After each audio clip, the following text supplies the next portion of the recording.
afternoon everyone. Welcome again sa another video natin dito sa Uchi Builders. Itutur lang namin kayo kung ano na yung update natin dito sa site natin. Let's go! Foyer console kapasok. Ito yung unang makikita. Dito sa living room naman, na-deliver na rin yung sofa natin. TV console.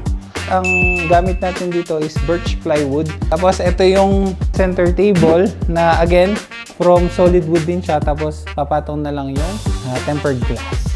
Sa dining kitchen area, deliver na yung mga furnitures natin, tapos naka-install na rin yung dining light natin. Yung third stone ang gamit natin dito. Tapos yan, buo na siya, na-deliver na rin yung furnitures natin. Almost complete na. Ang ginawa naman natin sa pantry area is pinalitan natin tong handle ng door. Tapos ginawa natin tong solid wood.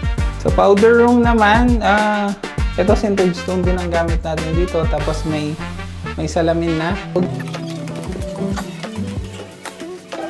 So ito naman, family lounge area. Nalagay na yung ilaw. Na-install na din natin yung TV console area natin. Dito naman, nilagay natin, binago natin. Naglagay tayo ng wall accent hallway mirror.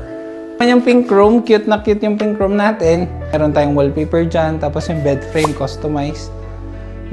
Tapos may sarili siyang vanity area. Wait, lastly, Masters. So, nandito tayo ngayon sa Masters. Gumawa tayo ng sarili nilang office area. Tapos, nilagay natin yung bed frame dito. Nilagyan din natin ng strip light itong mga cabinetry niya. Dati wala to. Nilagyan natin ng strip light. Yun yung update sa project natin. Please follow our page. Sundin nyo kung paano natin matatapos to. Tapos, if you're interested na magpagawa din ng fit out ng bahay nyo or ng simpleng kwarto, please feel free to send us a message. We'd like to work with you, and then yun, see you in the next video. Thank you!